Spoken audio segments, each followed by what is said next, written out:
لله رب العالمين والصلاة والسلام على سيد المرسلين أما بعد فأعوذ بالله من الشيطان الرجيم بسم الله الرحمن الرحيم ويزكيهم صدق الله العظيم إن الله وملائكته يصلون على النبي يا أيها الذين آمنوا صلوا عليه وسلموا تسليما الصلاة والسلام عليك يا سيدي يا رسول الله وعلى آلك وصحابك يا سيدي يا حبيب الله الصلاة والسلام عليك يا سيدي يا نبي الله وعلى آلك وصحابك يا سيدي يا رحمة للعالمين سرور کہوں کہ مالک و مولا کہوں تجھے سرور کہوں کہ مالک و مولا کہوں تجھے باغ خلیل کا گل زیبا کہوں تجھے اللہ نے تیرے جسم منور کی تابشیں اللہ نے تیرے جسم منور کی تابشیں اے جانے جاں میں جانے تجلا کہوں تجھے تیرے تو وصف اے بے تناہی سے ہیں بری تیرے تو وصف اے بے تناہی سے ہیں بری حیران ہوں میرے شاہا میں کیا کیا کہوں تجھے لیکن رضا نے ختم سخن اس پہ کر دیا کہ خالق کا بندہ اور خلق کا آقا کہوں تجھے حمد و ثنا کے بعد سامعین عزیز وقار ہم مسلمان اللہ تعالیٰ کو ایک ماننے والے اللہ تعالیٰ کی عبادت کرنے والے لیکن ہم خود پہ غور کریں تو ہمیں یہ پتہ چلتا ہے کہ ہم اللہ کی عبادت کرتے ہیں لیکن اس عبادت کا اثر ہم پہ ظاہر نہیں ہوتا مثلا اللہ تعالیٰ نے فرمایا ان الصلاۃ تنہی عن الفحشاء والمنکر کہ بے شک نماز بے حیائی اور برے کاموں سے روکتی ہے اب اللہ تعالیٰ کے اس فرمان کے اندر شک تو نہیں ہو سکتا جو اللہ تعالیٰ نے فرمایا یہ بالکل درست ہے لیکن پھر کیا وجہ ہے کہ نمازی لوگ بھی اس نماز کا اثر خود پہ محسوس نہیں کرتے بہت سے نمازی ایسے ہیں کہ وہ نماز تو پڑھتے ہیں عبادات تو کرتے ہیں نفلی کام بھی بہت کرتے ہیں لیکن ان کا اخلاق اچھا نہیں ان کا کردار اچھا نہیں اس کی کیا وجہ ہے تو اس کی وجہ یہ ہے کہ جس طرح ہم اپنے ظاہر کو سنوارتے ہیں اس طرح ہم اپنے باطن کو نہیں سنوارتے جس طرح ہمارے جسم پہ کوئی غلاظت لگ جائے کوئی نجاست لگ جائے کوئی پلیدگی لگ جائے تو ہم فوراً جسم کو دھوتے ہیں کپڑے پہ لگ جائے کپڑے اتار دیتے ہیں یا دھو لیتے ہیں لیکن کچھ غلاظتیں اور نجاستیں من کی ہوتی ہیں دل کی ہوتی ہیں ہم اس کی طرف توجہ نہیں کرتے تو جب ہمارا دل صاف نہیں تو ہم جتنی بھی عبادتیں کر لیں ان عبادتوں کا اثر ہم پہ ظاہر نہیں ہوگا ہم محسوس نہیں کریں گے کیونکہ یہ جو انسان کا دل ہے یہ پورے جسم کا بادشاہ ہے. بظاہر تو گوشت کا ایک لوتھڑا ہے کہ جو ہمارے پورے جسم کو خون پمپ کرتا ہے، لیکن معنوی اور روحانی اعتبار سے ہمارے جسم کے اندر موجود روح کا مسکن ہمارا دل ہے، روح کا ٹھکانہ ہمارا دل ہے.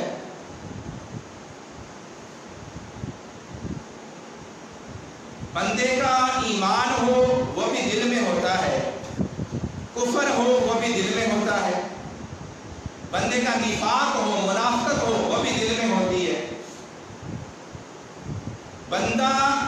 نیکی کا ارادہ کرے وہ بھی دل سے کرتا ہے، بندہ برائی کا ارادہ کرے وہ بھی دل سے کرتا ہے. بندے کی اللہ سے محبت، اللہ کے رسول سے محبت اور اللہ اور رسول سے نسبت رکھنے والے ہر بندے اور ہر چیز سے محبت اور اللہ کی رضا کے لیے لوگوں سے محبت یہ بھی دل میں ہوتی ہے. اور اللہ کی رضا کے لیے جو نفرت ہوتی ہے وہ بھی دل میں ہوتی ہے. کسی کے خلاف بغض یا کینہ، حسد یہ بھی دل میں ہوتا ہے، غصہ دل میں ہوتا ہے، تکبر، عجب، خود پسندی یہ سارے دل کی بیماریاں ہیں. تو یہ سارا کچھ جب ہمارے دل کے اندر موجود ہوگا اور ان کی موجودگی میں ہم اللہ کی بارگاہ میں حاضر ہوں گے تو پھر عبادت کا وہ اثر ہمارے جسم پہ، ہمارے اخلاق پہ، ہمارے کردار پہ ظاہر نہیں ہوگا، ہماری زندگیوں پہ ظاہر نہیں ہوگا. ایک جماعت ہوتی ہے، کلاس ہوتی ہے، اس میں 3 طرح کے اسٹوڈنٹس ہوتے ہیں. پہلا وہ گروہ ہوتا ہے جو صرف حاضری لگوانے کے لیے آتا ہے، ان کا کوئی دل نہیں ہوتا پڑھنے کا، گھر والے زبردستی بھیج دیتے ہیں، وہ صرف اپنی حاضری پوری کر رہے ہوتے ہیں. دوسرا وہ گروپ ہوتا ہے کہ جو سکول میں تو آتے ہیں، زبردستی بھی نہیں آتے، لیکن ان کی صرف اور صرف اتنی کوشش ہوتی ہے کہ ہم پاس ہو جائیں، بس اتنے نمبر آ جائیں کہ ہم پاس ہو جائیں. اور تیسرا گروپ وہ ہوتا ہے کہ جو سکول بھی آتا ہے اور اپنے ارادے کے ساتھ آتا ہے، شوق کے ساتھ آتا ہے، محبت کے ساتھ آتا ہے، اور جو کچھ پڑھایا جا رہا ہے اس کو بھی صحیح طریقے سے سمجھتا ہے اور سمجھنے کے بعد اس کو اپلائی بھی کرتا ہے، تھیوری بھی پڑھتا ہے، پریکٹیکل بھی کرتا ہے. اور یہ وہ اسٹوڈنٹس ہوتے ہیں جو اچھے نمبر لے کے پاس ہوتے ہیں، یہ پوزیشنز لیتے ہیں. ہمارا اللہ تعالیٰ کی بارگاہ میں آنے کا بھی یہی حال ہے کہ ہم یا تو حاضری لگوانے کے لیے آ رہے ہوتے ہیں، بس ہم مسجد چلے جائیں، 5 وقت حاضر ہو جائیں، اللہ کی بارگاہ میں بس سر ٹکا لیں، حاضری لگ جائے. اور دوسرا وہ ہے کہ جو آتے ہیں، نماز بھی پڑھتے ہیں، تھوڑی بہت سمجھ بوجھ بھی رکھتے ہیں، لیکن ان کی محبت اور شوق کا وہ معیار نہیں ہوتا. اور تیسرا اللہ والوں کا وہ گروہ ہوتا ہے کہ جو بڑی شوق اور محبت کے ساتھ آتے ہیں، ذرا سی تاخیر ہو جائے تو بے چینی ہو جاتی ہے، چاہے بیمار ہو جائیں، چاہے آسائش کے اندر ہوں یا محتاجی کے اندر ہوں، اللہ کی بارگاہ میں بڑے شوق اور محبت کے ساتھ حاضری دیتے ہیں. اور جو کچھ وہ اللہ کی بارگاہ میں کر رہے ہوتے ہیں وہ اپنے آپ کو اللہ کی بارگاہ میں کھڑا تصور کرتے ہیں. اور یہی اللہ والوں کی شان ہوتی ہے. اللہ تعالیٰ نے، اللہ تعالیٰ کے پیارے خلیل حضرت ابراہیم علیہ السلام نے جب دعا کی کہ یا اللہ میری اولاد میں سے ایک عظیم الشان رسول بھیج جس کے اندر یہ صفات ہوں، ان صفات میں سے ایک صفت حضرت ابراہیم علیہ السلام نے یہ دعا کی، عرض کی یا الہی وہ رسول ایسا ہو جو لوگوں کے دلوں کو پاک کرنے والا. اور جب اللہ تعالیٰ نے اس عظیم الشان رسول کو اس دنیا میں مبعوث فرمایا تو اللہ تعالیٰ نے اس کی جب شانیں گنوائی تو ان شانوں کے اندر بھی یہ شان تھی کہ یہ ایسا رسول ہے جو لوگوں کے دلوں کو پاک کرتا ہے. تو دل کی پاکی کی اتنی اہمیت ہے کہ اللہ تعالیٰ نے اپنے پیارے حبیب کی شان 4 شانوں میں سے ایک شان لوگوں کے دلوں کو پاک کرنا رکھا ہے. اور پھر پیارے حبیب علیہ السلام نے ارشاد فرمایا کہ اللہ تعالیٰ تمہارے جسموں کو نہیں دیکھتا کہ وہ کتنے طاقتور ہیں، شکلوں کو نہیں دیکھتا کہ وہ کتنی خوبصورت ہیں، بلکہ دلوں کو دیکھتا ہے کہ ان کے اندر اخلاص کتنا ہے، اعمال کو دیکھتا ہے کہ ان کے پیچھے اخلاص کتنا ہے.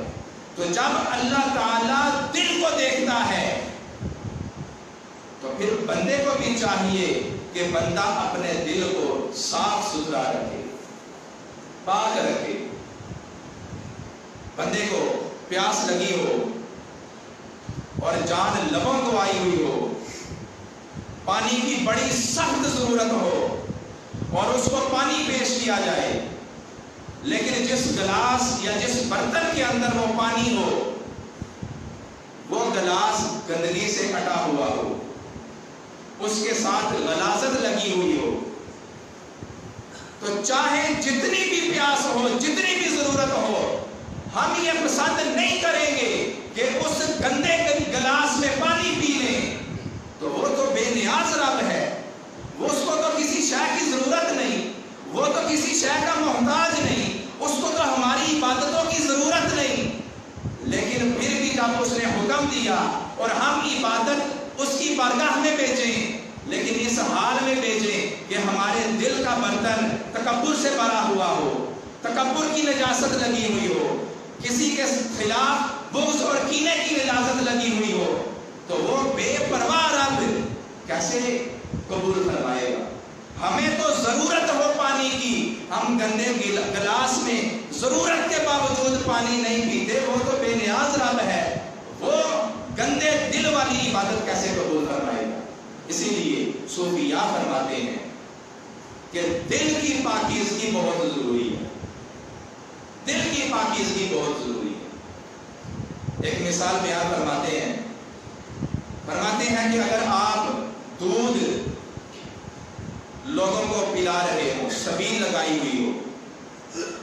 اور ہر کوئی آنے والا اپنا برتن لے کے آئے، آپ اس کو دودھ ڈال کے دیں. جتنا بڑا بھی برتن لے کے آ رہا ہے اتنا زیادہ آپ دودھ ڈال رہے ہیں، جتنا چھوٹا لے کے آ رہا ہے اتنا کم دودھ ڈال رہے ہیں. جتنا اس برتن میں آتا ہے بھر بھر کے آپ دے رہے ہیں. آپ یہ بھی نہیں دیکھ رہے کہ مرد ہے یا عورت، سب کو دے رہے ہیں. یہ بھی نہیں دیکھ رہے کہ خوبصورت ہے یا بد شکل ہے، سب کو دے رہے ہیں. یہ بھی نہیں دیکھ رہے کہ امیر ہے یا غریب، سب کو دے رہے ہیں، ہر آنے والے کو دے رہے ہیں. لیکن ایک بندہ ایسا آ جائے کہ جس کے پاس برتن ہو لیکن گندا برتن ہو، غلاظت والا ہو، نجاست والا ہو، آپ کبھی بھی دودھ کو اس برتن میں ڈال کے نہیں دیں گے کہ تو نے میرے اس احسان کی قدر نہیں کی. میں نے تو غریب اور امیر کو نہیں دیکھا،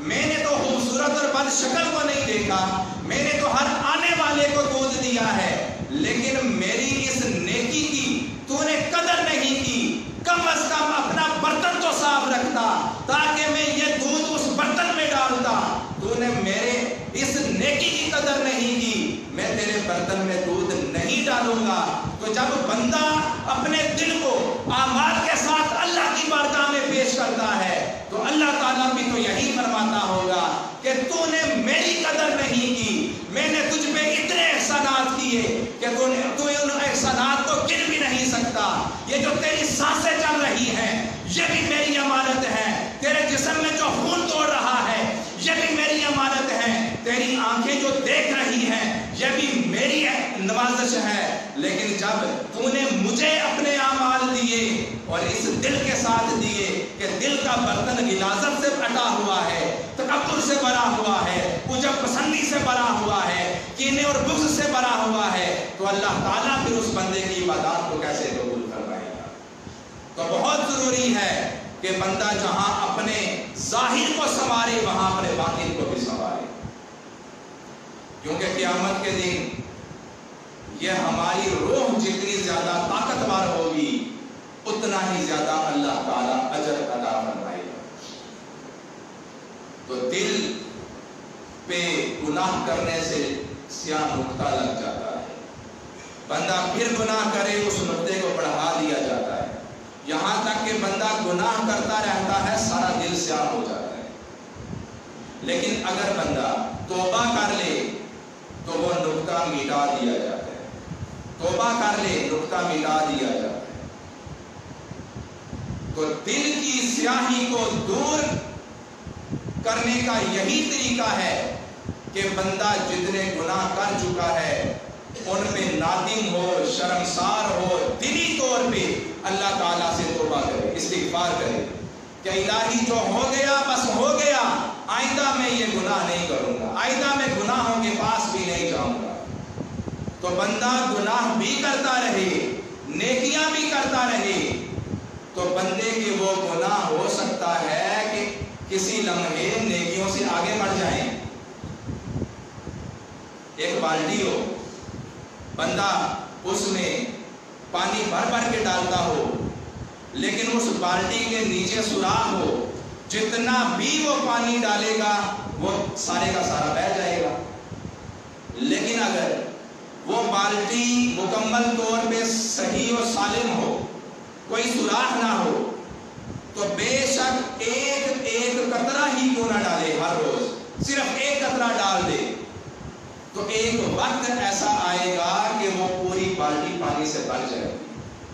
آپ ہر روز اس بالٹی میں بہت زیادہ پانی ڈالیں لیکن نیچے سوراخ ہو، کبھی نہیں بھرے گی۔ اسی طرح بندہ گناہ کرے، گناہوں کے سوراخ ہوں، کہیں پہ دھوکہ دہی کا سوراخ ہے، کہیں پہ جھوٹ کا سوراخ ہے، کہیں پہ غیبت کا سوراخ ہے، کہیں پہ کینہ بغض حسد کا سوراخ ہے، کہیں پہ کسی گناہ کا، کہیں پہ کسی گناہ کا۔ آپ جتنی نیکیاں بھی ڈالتے جائیں گے وہ ساری نکلتی جائیں گی۔ لیکن اگر آپ کوئی گناہ نہ کریں، گناہوں سے بچ جائیں، بس گناہوں سے بچ جائیں اور فرائض پورے کر لیں، تو اس سے کیا ہوگا، ایک دن آئے گا کہ وہ بالٹی نیکیوں سے بھر جائے گی۔ تو اس لیے بندہ نوافل کے پیچھے بھاگتا پھرے اور فرائض کو چھوڑتا پھرے، یہ بات درست نہیں۔ یہ ایسے ہی ہے کہ بندہ عمارت کی بنیادوں کو درست کوئی نہ کرے، مضبوط کوئی نہ کرے، وہ کمزور ہوں اور دیواروں پہ وہ رنگ روغن بھی کر رہا ہو، وہ نقش و نگار بھی بنا رہا ہو، یہ تو ایسے ہی ہے، جتنے مرضی نقش و نگار بنا لے، ہو سکتا ہے تھوڑی سی آندھی آئے وہ عمارت ہی گر جائے۔ تو پہلے عمارت کو مضبوط بنانا ضروری ہے، اس کی بنیادوں کو مضبوط کرنا ضروری ہے، اس کے بعد آپ جتنے مرضی رنگ و روغن کریں، نقش و نگار بنائیں، تو عمارت کی بنیاد، دین اسلام کی عمارت کی بنیاد مضبوط کس طرح ہوگی؟ مضبوط اسی طرح ہوگی بندہ گناہوں سے بچ جائے۔ تو ایک تو ہو گیا توبہ اور استغفار سے دل کی سیاہی دور ہوتی ہے، اور دوسرا اللہ کے ذکر سے دل کی سیاہی دور ہوتی ہے، قرآن کی تلاوت سے اللہ دل کی سیاہی دور ہوتی ہے۔ تو ہمیں چاہیے کہ ہم اپنے دل کو پاک کر کے، صاف کر کے اللہ کی بارگاہ میں اعمال کو پیش کریں۔ جب ہمارا دل پاک صاف ہوگا تو پھر تب ہی اس کے اندر اخلاص بھی آئے گا، جب اخلاص آئے گا تب ہی ہمارے اعمال اللہ کی بارگاہ میں مقبول ہوں گے۔ اللہ تعالیٰ ہمیں نیک